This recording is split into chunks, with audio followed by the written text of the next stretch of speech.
সম্পন্ন করব। তো এখানে লেখা রয়েছে হচ্ছে মাই নেম। তো মাই নেমে আপনি হচ্ছে আপনার যে নিজের নামটি সেটি এখানে টাইপ করে দিতে পারেন। যেমন আমি এখানে দিয়ে হচ্ছে MD SHAHEDUR শাহেদুর। লাস্ট নেম হিসেবে আমি এখানে দিলাম রহমান, RASMAN রহমান, সরি হ্যাঁ, লাস্ট নেম রহমান।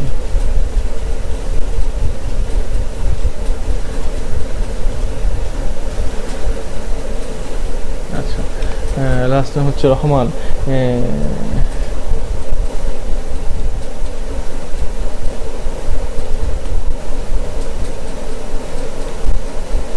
আমি এটা পুরোই মুছে দিই নামটা, দিয়ে আবার এটা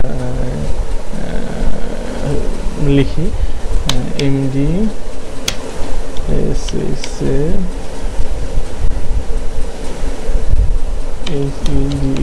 শাহেদুর। এরপরে হচ্ছে লাস্ট টাইম আমি এই যে লিখি রহমান, RASMAN রহমান। তো শাহিদুর রহমান লেখার পরে এর পরের যে অপশনটি সেটা হচ্ছে জেন্ডার, অর্থাৎ আপনি মেল না ফিমেল সেটা সিলেক্ট করে দিতে হবে। যেহেতু আমি মেল, আমি এখানে মেল অপশনটি সিলেক্ট করে দিলাম। তো মেল অপশনটি সিলেক্ট করার পরে এর পরের যে অপশন সেটা হচ্ছে যে বার্থডে চলে আসলো। তো আপনি এখানে আপনার যে জন্ম তারিখ, মাস এবং দিন সেটি আপনি উল্লেখ করে দিতে পারেন। সাপোজ আমি দিলাম হচ্ছে ডিসেম্বর 14, 1976 দিলাম। এবং এখানে যেহেতু ডিফল্ট হিসেবে এখানে থাকে বাংলাদেশ, যদি না থাকে তাহলে আপনি বাংলাদেশ এখানে সিলেক্ট করে নিয়ে নিতে পারেন। এখান থেকে বাংলাদেশ স্কুল করে বাংলাদেশটি সিলেক্ট করে দিতে পারেন। এরপরে আপনি নিচের দিকে যাওয়ার পরে এখানে যে অপশনটি আসবে সেটা হচ্ছে পোস্টাল কোড। সো আপনার যে পোস্টাল কোড সেটা আপনি এখানে টাইপ করে দেবেন। সো আমার পোস্টাল কোড হচ্ছে 1218।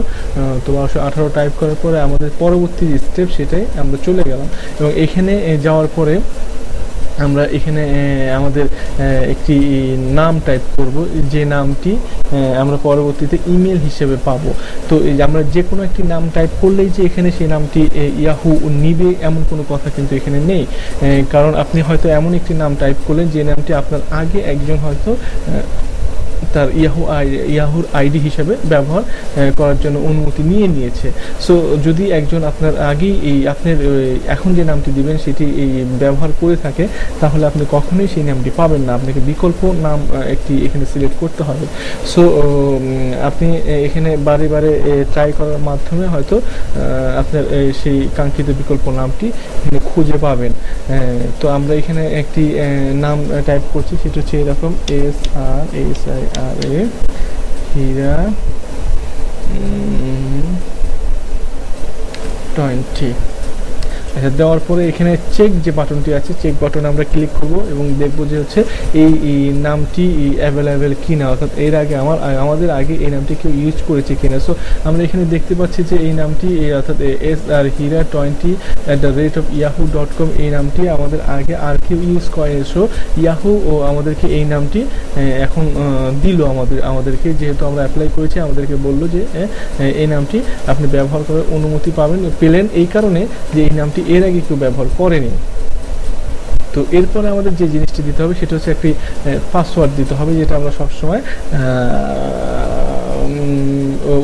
ইয়াহুর আইডি ইয়াহুর মেইল ওপেন করার সময় প্রদান করবো। সো পাসওয়ার্ডটি অবশ্যই আমাদেরকে মনে রাখতে হবে, যে পাসওয়ার্ডটি আমরা